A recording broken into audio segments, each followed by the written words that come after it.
with me now is the Reuters photographer who took that incredible image. Phil Noble, thank you so much for being here. It's a real pleasure to talk to you. It was an image, and still is an image seen around the world. You see the former prince slouching down in the car, leaving the police station after his release. Walk us through how you took this incredible shot.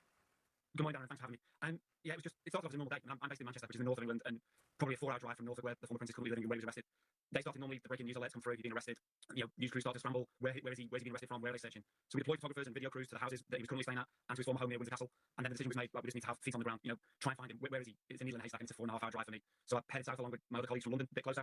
And then it was just making calls, working contacts, trying to find out where he might be. And my colleagues from TV and pictures and text were just trying to establish which of the closest police stations that he may have gone to. And by luck, I ended up at the one where he was. Well, there's luck, and then there's also skill and experience, obviously, because you took 6 photos in total, 5 of which you say were pretty much unusable. How close do you think you were to actually missing this moment? If I've done 100 of these car shots of various politicians and sports people over the years, if you get 2, 3, 4 out of those 100, you've done incredibly well. The hit rate is really, really low. And even if you've had time to practice and you've got the settings on the camera right and you've tested it out on other cars, leaving the facility or leaving Downing Street or whatever, chances are that when you take that one moment where you think it's right, it doesn't work. And it's just lined up. It's complete, yes, it's experience and great teamwork on my colleagues get me in the right place. But then there's a huge slice of luck that when you look at the back of the camera, you go, oh, wow, that's him. And just what's it like knowing that this photo is now such a moment in history and has had such an outsized impact around the world? We're showing the photo on multiple newspapers in the front covers all across the world. It's been quite the bizarre weekend. I'm fortunate I've been staff at Reuters for 20 years, and we're the world's largest news agency with a huge reach. So I'm used to having colleagues from around the world sending me clippings of various sporting pictures, royal pictures on various front pages. But to get the same picture used everywhere, I've never had it before in my career, and it's beyond overwhelming, to be honest. That the best pictures of my colleagues and the clippings dropping in, it's not something I'm used to. Well, it's really quite a photo. Thank you so much for coming and telling the story of what happened behind the scenes to CastRide. Congratulations and thanks again. Thank you, Dan. The overwhelming reaction from small business owners in New York City was one of uncertainty. Despite this historic decision by the Supreme Court on Friday, they feel like the tariffs issue has not been officially resolved yet. They saw the president talking about increasing tariffs yet again, so they know that this is very much not settled, and that means that running a small business is very challenging. For example, toys are one of the products that have been severely impacted by Trump's tariffs in the last year. The majority of toys that are sold in the United States are imported from China, and that means that prices have significantly gone up, especially for small business owners. Like the one I met on Saturday, she has had her toy store for about 3 decades. It's been in her family, and she talked to me about how in the last year it has gotten so much more expensive to stock her shelves. Now, she is not completely convinced that this decision is going to lead to a price decrease, particularly because throughout this whole year she has continued to buy products from vendors despite the price increase. Take a listen. Every day it's something different. Like my husband was very excited yesterday. I was as well when the Supreme Court made that ruling, obviously, but I keep just saying, oh, we want to see it because there's loopholes that keeps happening. I'd say most companies are just building in the tariff tax into that cost of item, which means it's not going to ever come down. Once they see, oh, we can sell this item for $30, it's not going back to 20. It's going to stay there. So even if things are reversed, I don't see a lot of prices coming back down. More than 80% of all the toys sold in the United States are imported from China. And I think one thing that she said that was very interesting is how she has had to adjust in the past year, making different decisions about which toys, which products to bring in, deciding to buy fewer items, or just not stocking certain items at all because the price has increased so significantly. And as you heard her say there, she's not entirely confident that this is going to mean a decrease in prices for the consumer because, of course, vendors have increased their prices. She has continued to buy them in order to keep her store afloat and keep her shelves stocked. So there's not really much of an incentive for that vendor to bring their prices down. Gloria Pasmino, CNN, New York. Yeah, this is going to be a significant winter storm with kind of wide-ranging impacts across northern Atlantic into southern New England. So it's really just getting started now. Not really a whole lot going on yet, but that's going to quickly change as we go through today and into tonight. Looking at blizzard conditions, we've got blizzard warnings all the way from eastern Maryland up into southeast Massachusetts. This is going to be a system with heavy snow and also strong winds. So yeah, definitely going to be an impactful system across the Mid-Atlantic and Northeast, especially as we get later today into tomorrow. It's a huge swath of area, I guess. If you were to put your spotlight on one or two, what areas are you most worried about as this moves through tonight into Monday? Yeah, so unfortunately, it looks like the major population areas from Philadelphia to Boston are kind of right in the worst of it. So then, Philly, New York City, Boston, and surrounding areas kind of going to be right in the heart of the system, both with the snowfall totals and also the strong winds. It will drop off a little bit as you get inland. Washington, D.C. will see some impacts, but not as bad as areas for the Northeast, to the Northeast. But yeah, kind of from that Philly to Boston, it looks pretty bad by later today into Monday morning. You mentioned the winds. I mean, those wind gusts are a huge part of this. What does that mean practically for people in terms of power outages and just getting around being outside? Yeah, so we're going to have winds, up to 40, 50 miles an hour across anywhere from eastern Maryland up towards New York City. See, over Long Island and even into southeast Massachusetts, we could be looking at 70-mile-an-hour wind gusts in some of those areas. And also the snow will be a wetter snow, especially along coastal areas. So when you combine the weight of that wet snow and those strong winds, it's highly likely that there are going to be power outages from the system, especially by tonight into the day Monday. The best chance of those would be anywhere from New Jersey kind of up into Massachusetts. So yeah, unfortunately, I would expect there to be power outages with this storm. All right, so we talked about the snow, we talked about the wind. I mean, coastal flooding is also potentially in the mix here. Which communities are most exposed on that front, do you think? Yeah, so with as strong as this low pressure is going to be and as quickly as it's going to intensify, there is going to be coastal flooding and erosion issues. Really anywhere from Delaware towards Cape Cod, that's kind of the main corridor we're looking at. Moderate to maybe isolated major coastal flooding across those areas. Cubans are struggling with an energy crisis that's caused everything from long blackouts to transit disruptions and long lines at gas stations. It's due to the U.S. decision to shut off the flow of oil to the communist run island. Now Cubans are scrambling to find alternatives, as CNN's Paul Sandoval explains. One thing in Cuba that's not only free, but usually abundant is sunshine. And on an island where fuel is increasingly too hard to find or too expensive, solar power is a hot commodity. A cafe manager in Havana says installing solar panels was one of the few options that was left to him to power his business. We initially used a portable power plant, but diesel became increasingly difficult to obtain. After analyzing feasibility and operating costs, we decided to install solar panels. Just keeping the lights on is a growing problem in Cuba, especially after the U.S. cut off oil shipments to that country by turning off the taps from its main supplier, Venezuela, and threatening other countries like Mexico with tariffs if they continued exporting oil to Cuba. The shortages have plunged many parts of the island into darkness, sometimes for several hours a day due to energy rationing and electricity blackouts. But one rickshaw driver says the outages haven't stopped him since he added solar panels to his vehicle. It helps me a lot. It extends my range, and I don't have to use gasoline. When the power goes out, I put it in front of my house and charge it. Installers say the energy crisis has caused a surge in demand for solar panels as residents try to find alternative ways to power their homes. So the idea was to at least have the basics covered, like turning on the TV, especially for my mom so she can watch her soap operas. If you can have internet too, somehow being able to charge cell phones. The U.S. says it wants to see dramatic changes soon in Cuba and is putting pressure on Cuba's communist-run government for political change. But for many Cubans already suffering from years of economic hardship, bleeding drips of energy from the sun is one of the few bright spots in a future that's increasingly dim. Paul Sandoval, CNN. As this winter storm intensifies overnight, snow is falling at a rate of 2 inches per hour in New York. That is according to the National Weather Service. And it's piling up quickly in New York City to the tune of 5 to 10 inches so far. The mayor has deployed shovelers and plows to clear sidewalks and roads overnight. Violence has erupted across Mexico following the killing of Mexico's most wanted drug lord known as El Mencho in a military operation on Sunday. Tourists stranded there described chaos on the streets. Officials say members of organized crime groups sparked the violence. Iranian students launched a new round of protests at several university campuses over the weekend. Social media video showed scuffles between pro and anti-regime groups. The latest protests come as Iran faces mounting pressure from the US to curb its nuclear program. Onwards, the US Department of Homeland Security says a partial government shutdown and the major winter storm won't stop travel for active federal disaster response. The agency also walked back its decision to suspend TSA's pre-check program. The announcement comes as the DHS carries on operating without funding. Community Channel has the latest for us from Washington. Well, at this point in time, there's still no deal that has been reached in order to end this partial government shutdown. We're still hearing that both Democratic and Republican lawmakers are working behind the scenes in order to try to strike some type of deal that both parties can move forward and pass in order to fund the Department of Homeland Security, but those details are still being ironed out. Now, we know that this really started the partial government shutdown when a few hours before funding for the Department of Homeland Security was going to lapse, Democrats put out their list of reforms that they wanted to see made to several departments and agencies under the Department of Homeland Security, and Republicans basically responded to it, saying that it was a non-starter, and they said that this list went on too long, and they said that they would only respond and really put out a list of their own concessions that they're willing to make, but Democrats took a look at it and said that it simply was not enough. A counter-proposal back to Republicans in the White House, and at this point in time, we know that counter-proposal was sent on Monday night, and they still haven't heard anything from them yet, and Republican leaders haven't really vocally responded as of that date, and so this is where things stand now. In the week upcoming, we know that President Trump is expected to make several remarks at a State of the Union address to members of Congress, and they're hoping that he's going to address the elephant in the room, and that is that this partial government shutdown is still continuing, and that both sides still have not found any common ground, but we're hearing that those details are still working out. Democrats want to see the Trump administration, especially these federal agencies, held accountable, and they don't like seeing that immigration enforcement actions have taken place in this country, so they want to see something that change. And Republicans on their end, they're saying they're willing to make some concessions, but not get into all the demands that the Democrats are making, so that is something that we're actively monitoring in real time, but we know that the date of February 27th, when it comes to the hundreds and thousands of federal employees under this department, they're going to start feeling the financial impact of this partial government shutdown, and that's something that we're hearing from both sides, both Democrats and Republicans, that they want to avoid them employees just feeling the financial impact of it, and so they know that they need to make a deal soon. Camille Giles, CNN, Washington. US President Donald Trump is set to deliver his State of the Union address to a very dissatisfied American public on Tuesday. A fresh ABC News and Washington Post poll shows his approval rating at 39%, with 60% disapproving of how he's handling his second term. The last time President Trump's overall disapproval rating was that high was shortly after the January 6th, 2021 attack on the US Capitol. A significant majority say they disapprove of how the president is handling the economy, tariffs, inflation, and relations with other countries too. The Olympic flame has now been extinguished, and the Italian cities of Milan and Cortina have bid farewell to the 2026 Winter Games. The grand finale of Sunday's closing ceremony illuminated the historic Verona Arena. Thousands gathered to celebrate unity among athletes and nations. Norway was a clear leader in this year's medal count with 18 goals. The US came second with 12 gold medals, marking the country's most successful Winter Games ever. And the Netherlands and host country Italy each finished with 10 goals. The last gold medal for the US came in a hard-fought overtime win over its fierce rival Canada in the men's hockey final. CNN Coy Wire caught up with US forward Tage Thompson for his thoughts on winning gold. Man, take me through that golden goal moment. What's going through the mind as you hear the crowd roar? Oh, it's crazy. I think every kid dreams about that moment. I think, going into that intermission after the third there, just looking around the room, just thinking someone's going to be the hero is a pretty special feeling. Obviously, Jack comes through for us there. Makes our dreams become a reality, being gold medalist. Face all bloody, teeth missing. I mean, if you had to describe him in that moment, like the snapshot of that image, what would it be? Yeah, he's just a gamer. I've known him a little bit before coming here. My brother actually played with him in Jersey for a bit and spoke very highly of him. And, get a chance to know him a little bit better, being in this tournament. He's just an awesome dude, away from the rink, just really fun to be around. And then, when he's on the ice, he's just a guy that wants to talk at all times and wants to be a difference maker, and he was tonight. And how you put it into perspective when you think about first gold medal for American men's hockey in 46 years? Is that like sinking yet? No, it's crazy. Every kid grows up watching Miracle. Every USA hockey player dreams of this moment, and now we're sharing that exact feeling that they had. It's pretty special. Honestly, it's tough to put.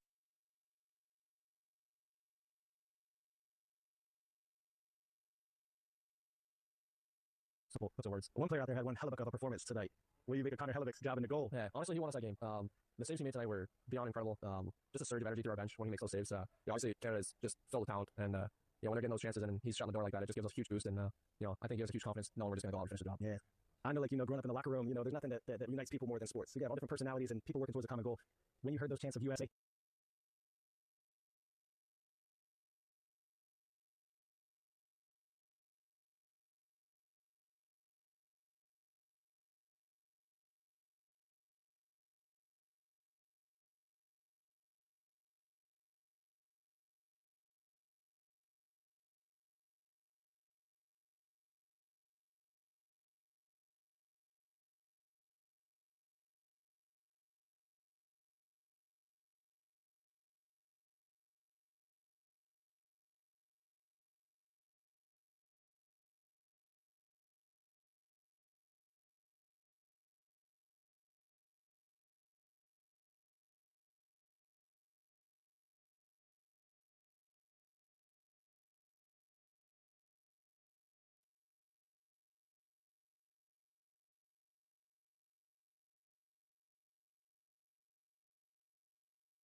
I don't know what they're planning. They would be wise not to go too far, but some of them may. Things will detract from what he's trying across. But Paul, one thing that people forget, it is very difficult for President these kinds of polling numbers with a State of the Union address. Why? Because most of the people who don't like him, a large majority, particularly of independents, won't watch. That is true for any president, Democrat or Republican. The people who tune in are usually supporters of the president, and that's why all the polls taken that night show 80% saying it was a speech. That's because his own supporters are saying it's a great speech. Fire, smoke, and chaos across several Mexican states. Cities brought to a standstill as criminal groups retaliate after Mexico's most wanted drug leader died following a military operation Sunday. Blocked highways, drivers forced out of their cars at gunpoint, trucks and buses set on fire. Nemesio Oseguera Cervantes, a former police officer known to most as El Mencho, was the leader of the Jalisco New Generation cartel, wounded during a Mexican military operation and later died while being transported to Mexico City. The U.S. played a role in Sunday's operation, according to U.S. defense officials, though it's unclear to what extent. As fear spread, many Mexicans spoke out calling for an end to the violence. People are aware of this. And what they want is peace, to live in harmony and justice, not in war. Blockades were reported across various states, and classes were suspended in at least 3 states as officials tried to contain the violence and keep civilians off the streets. I'm tired of seeing this continue every single day. Under El Mencho's command, the cartel expanded rapidly, challenging rivals like the Sinaloa cartel for control of territory and trafficking routes. According to U.S. and Mexican officials, El Mencho managed to avoid capture for years. His detention and death is one of the most significant blows to organized crime in recent years.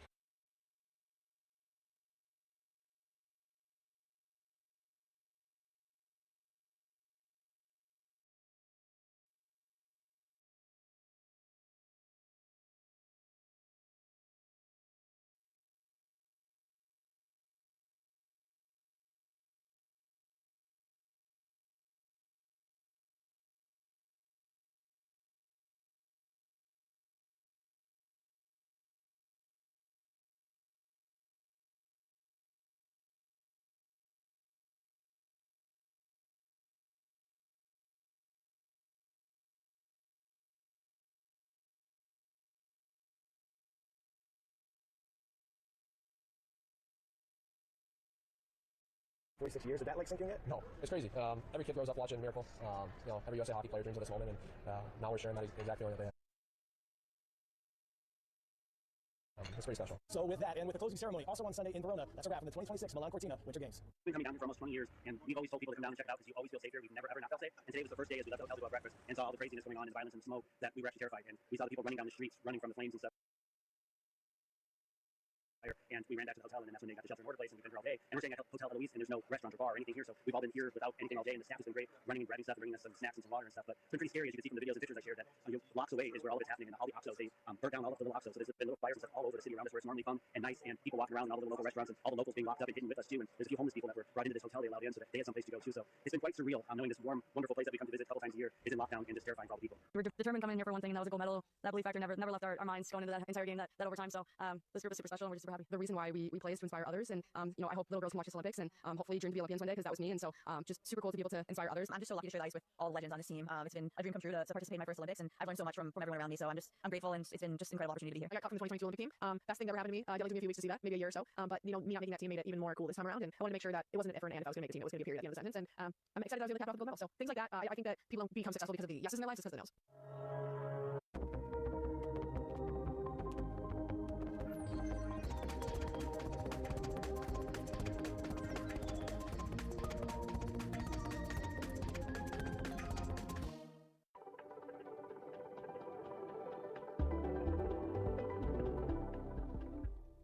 This is CNN. More people get their news from CNN than any other news source.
Jim, thank you so much for taking the time. I'm so sorry that you and certainly the locals there have to experience that on Sunday. Yeah, it's crazy. We've been stuck here at the hotel all day. Started off our morning with taxis being blown up and buses being blown up and flames and fire everywhere and smoke. So yeah, pretty crazy. And then they put us in shelter in place at the hotels. And so we've been out on the rooftop kind of watching all the activities all day long, and we're still locked in. And we're sharing with our viewers some of the material that you've sent in, some of those images of what appear to be Black Hawk helicopters, members of the military, over a city that is, I've been there, it is quite tranquil. After covering cartel violence for quite some time, we've seen narco violence reach so many communities in Mexico. But to see a shelter-in-place order issued in what is a relatively calm and safe resort city in Mexico, I'm curious what went through your mind when you woke up to the sound of helicopters and smoke billowing into the air. You know, it was really scary. We've been coming down here for almost 20 years, and we've always told people to come down and check it out because you always feel safe here. We've never, ever not felt safe. And today was the first day as we left the hotel to go have breakfast and saw all the craziness going on and the violence and the smoke that we were actually terrified. And we saw the people running down the streets, running from the flames and stuff and the fire. And we ran back to the hotel, and then that's when they got the shelter and order place, and we've been here all day. And we're staying at Hotel Eloise, and there's no restaurant or bar or anything here, so we've all been here without anything all day. And the staff has been great, running and grabbing stuff and bringing us some snacks and some water and stuff. But it's been pretty scary, as you can see from the videos and pictures I shared, that blocks away is where all of it's happening, and all the oxos, they burnt down all of the little oxos. So there's been little fires and stuff all over the city around us where it's normally fun and nice, and people walking around in all the local restaurants, and all the locals being locked up and hidden with us too. And there's a few homeless people that were brought into this hotel they allowed in so that they had some place to go too. So it's been quite surreal knowing this warm, wonderful place that we come to visit a couple times a year is in lockdown and just terrifying for all the people. It's just incredible. As I hear your description, it sounds less like a vibrant tourist town and more like a war zone, an unlikely war zone. Do you have any sort of sense of when authorities may deem it safe to go outside and when you may actually try to leave Mexico? You know, we're supposed to leave on Wednesday, but with all of the activity today, we're going to see how tomorrow goes and see if it's something that is going to happen. We're not sure because they literally blew up taxis and buses. They were good about letting everybody off of them stuff, but they blew them up and blocked all the roads coming in and out of Puerto Vallarta. So they were saying nobody was getting in and out. They canceled all the flights. People were being rerouted coming into Puerto Vallarta from friends that were coming, and so we had some friends that were going to leave today, and they're still here without hotel rooms. So of course, people are all helping out to get them a place to stay. But yeah, it's been pretty crazy to see this warm, great city being in lockdown and not sure what's happening in the next couple of days or not. Perhaps by way of some of the hotel staff there that's keeping you informed, do you know if any local or state officials have shared information with the public about what they believe may have led to this, what appears to be an outbreak of violence in multiple Mexican states? You may have heard my colleague reporting just now there was likely retaliatory violence after this joint operation to beat down this wanted cartel kingpin. Yeah, it's all been hearsay, but that's what we've been hearing too, that it's retaliation for that, and that a lot of places that they're destroying, I guess, are government-run or state-run, and so they're showing their distaste for what happened by destroying all of that. So it's crazy. There's an oxo on every other corner here, and to see all of them burning and everything in it destroyed. It's kind of like, okay, we're going to leave, and we're going to go find water or something, because they burn them all down. And so it's just been surreal seeing it. And then, like I said, we're not even sure if they've seen local footage right now we've been seeing coming in on our phones, and all of the cars and stuff that were burnt apart are still sitting in rows. They haven't moved anything yet because they need to get into the city to move them, I guess. So it's just unbelievable to see what we are going to be seeing in the next couple of days. I'm hoping we get out tomorrow morning, still locked in, but to walk around and see what's happening, and hopefully the craziness is dissipated by then. Yeah, we can only hope. And obviously, it's important to remind our viewers that this kind of violence is not new in this country that has been struggling to really be in control of the situation with cartel violence. I'm just curious, Jim, does this perhaps, you said you've been visiting there, it is a wonderful place, visiting it for decades now. Does this experience change in any way your perception of traveling south of the border? You know, I don't think it's going to change it for me. I'm hoping this is an isolated incident. I know this kind of stuff pops up and happens all over the place, but like I said, we've always felt safe here, and this place is unbelievable and a great destination to come on vacation. So I'm hoping that once they get this cleaned up and everything and work things out, that it'll be a safe place to continue to come and hate to not come here. It is a wonderful city and a great state, and we're so happy that you and the rest of your travel party are safe. And do check back with us. We hope you make it home safely and everything turns out okay. Sounds great. Thank you.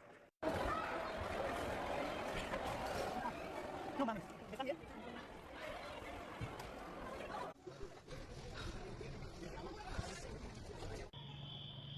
Esto es lo que estamos viviendo. Es horrible.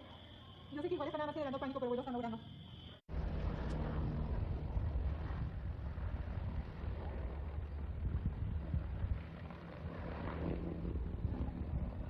Oh, yeah.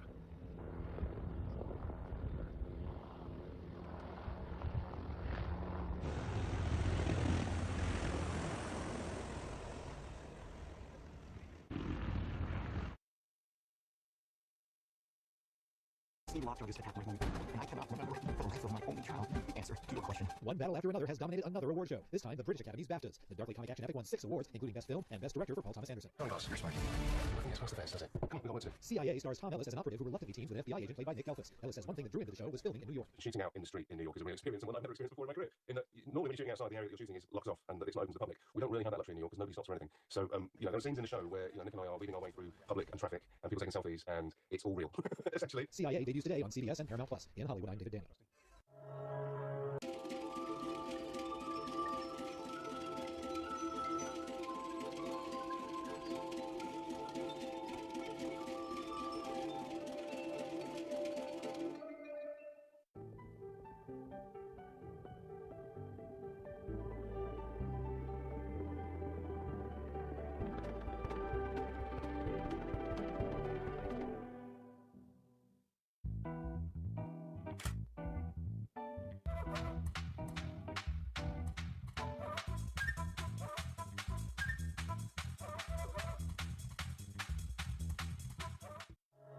Violence erupted in several Mexican states after El Mencho, leader and founder of the Jalisco New Generation cartel, died following a Mexican military operation. The cartel became one of the most powerful and ruthless criminal organizations inside Mexico, according to the U.S. Drug Enforcement Agency.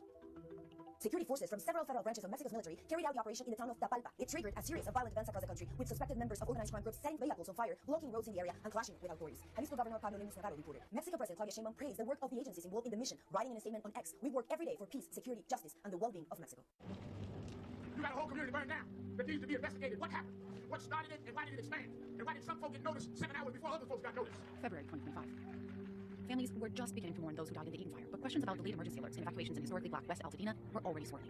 This is my lot that I bought after college. Yep, this is where my house, and then my mother, this is my childhood home. Zaire Calvin lost his sister, Evelyn. So my cousin came and dug, and that's where he found her. He says the pain of her loss is made worse by the feeling that during one of the deadliest fires in California history, his community was left to fend for itself. We were left alone to fight for ourselves. Our community was left to get itself saved, rescued ourselves. Residents reported delayed emergency alerts, a lack of firefighters and engines, and no one going door to door warning them to evacuate. The Los Angeles County Fire Department says he made every effort to quickly bring in fire resources from across the state, but was overwhelmed and outpaced by the speed and unpredictability of the fire. More than a year later, the state is investigating whether there was potential discrimination in the emergency response in West Altadena. There was indisputably a delayed emergency notification and evacuation of West Altadena. We're here to ask why. LA County officials said agencies have fully cooperated in all independent reviews so far, and that none have found any discriminatory or structural bias in the county's response, adding that they will fully cooperate with the investigation and that they believe the Attorney General will find that emergency responders did the best they could under unprecedented and extreme conditions as they fought to save lives, homes, and businesses. How do you not see a certain level of discrimination? Because there was a lack of help. So if you didn't have anything in place, or you weren't worried about making sure that there was something in place to make sure the community is okay, how is that not discrimination? Calvin says West Altadena has long operated with fewer resources than other parts of town. He says that's why he coaches, to give back to the community that raised him, and to be a source of normalcy for these kids. We're navigating loss and displacement, while much of their town is still level foundations on otherwise empty lots. How many of these are black families? There's Steve, and then black, and then white next door, and then black. Then there's Fair Oak Burger. Fair Oaks is a long-time neighborhood staple. Here, Calvin and his neighbor Randy say you can still feel what this community was built on. Black families fight for home ownership. Like in the 1960s, when the construction of a highway displaced thousands of residents. They remember. It's always a fight, especially with us. It's been a fight for land since they made everybody move from Pasadena to Altadena so they could build the freeway. And we're always the ones that have to suffer from it. And as black people, we always get marginalized. And we work so hard to be here. And our families work hard. And generationally, every single day, hard work in being there and being part of the neighborhood and the community and being involved. Calvin calls the investigation historic, but says that what matters most is whether it leads to restoration. When you go into this, are you really going to make sure that there's an outcome that helps the community? What would that look like? Money, finances, building back, making history period just to build back. Okay. I just want to kind of take a step back on this and really look at what one of the justices who voted against the president's authority here, Neil Gorsuch, who of course the president nominated, he wrote in a concurring opinion, quote, Americans fought the revolution in no small part because they believe that only their elected representatives, not the king, not even parliament, possessed authority to tax them. The framers gave Congress alone access to the pockets of the people. So you're talking about different sections of the law, but what the Supreme Court said is that it is not the executive's function to do these tariffs. It needs to go through Congress, and that is what the Again, that's not correct. What the Supreme Court said is that the president cannot use the IEPA, the Emergency Economic Powers Act, to do this. The president does have other authorities, and as I said, the Section 232 tariffs and Section 301 tariffs have withstood more than 4,000 lawsuits, so it was very narrow. And it's very interesting that the Supreme Court said that the president can't raise $1 of revenue with tariffs, but he can't put on a full embargo. So they reaffirmed his ability to block all trade. He just cannot accept $1 for the trade. And I will tell you, look, the tariff revenues they have come into the Treasury, but more importantly, the ultimate goal of tariffs is rebalancing trade and bringing our trade deficits into balance. We've seen the goods sector, the deficit with our trading partners drop by 17%. We've seen our bilateral deficit with China drop substantially, and we are seeing trillions of investments and factories coming back to the U.S. because of the tariffs. I take your point that the Supreme Court ruling was narrow on what's called IEPA, but these concurrent opinions were written to look like to send a message about the balance of power and the limits on executive authority when it comes to tariffs and taxing. Mr. Secretary, thank you so much for being here. I really appreciate it. Good to see you. What do you think we should